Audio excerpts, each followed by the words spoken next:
Hello viewers, আসসালামু আলাইকুম, welcome back to my channel. তো আপনারা সবাই কেমন আছেন?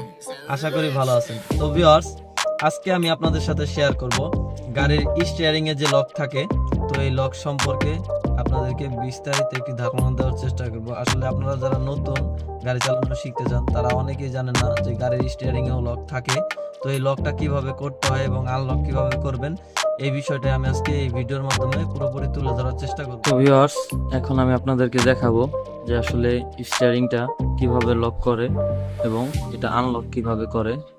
তো চলুন আমরা দেখি আসলে স্টিয়ারিং কিভাবে আনলক করে এবং কিভাবে লক করে। আপনারা দেখতে পাচ্ছেন এখানে যে স্টিয়ারিংটা আছে,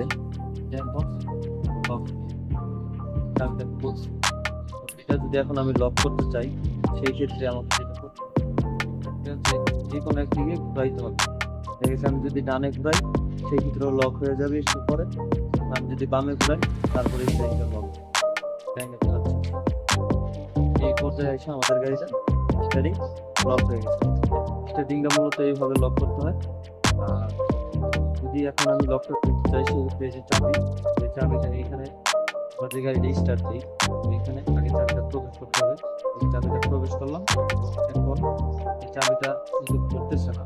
হ্যাঁ, তো এই না করার কারণ হচ্ছে আমি এই স্টিয়ারিংটা চাইনি খাইতে, তারপরে হচ্ছে লকটা করতে, তো এখানে লকে যে আটকায় আছে, ওই আটকায় থাকার কারণে চাবিটা খোলার জন্য যেটা করতে হবে, এটাকে আমরা স্টার্টিংটা একটু পজ করব, এরকম একটু পজ করে তারপর চাবিটা হালকা একটু পজ করে মুছে দিলে চলে যাবে। যেমন এখন চাবি প্রবেশ করা আছে, তো এই চাবি প্রবেশ করা অবস্থায়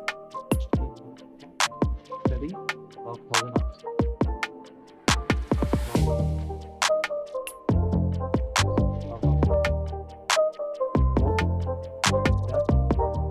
বুঝতে পারলেন যে আসলে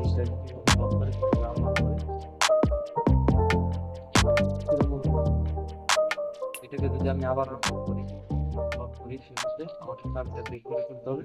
চাবিটা বের করে ফেলে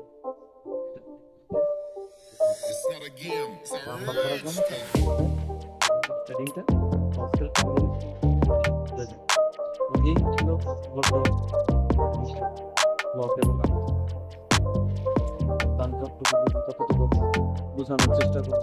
তো ভিউয়ার্স, আমার এই ভিডিওটি যদি আপনাদের ভালো লেগে থাকে তাহলে লাইক, কমেন্ট, শেয়ার অবশ্যই করবেন এবং আমার এই চ্যানেলটি সাবস্ক্রাইব করে পাশে থাকা বেল আইকনটি বাজিয়ে দিবেন। তাতে করে আমি আমার এই চ্যানেলে গাড়ি সম্পর্কিত নিত্য নতুন ভিডিওগুলো তুলে ধরি, তো এই ভিডিওগুলোর নোটিফিকেশন সবার আগে পেয়ে যাবেন।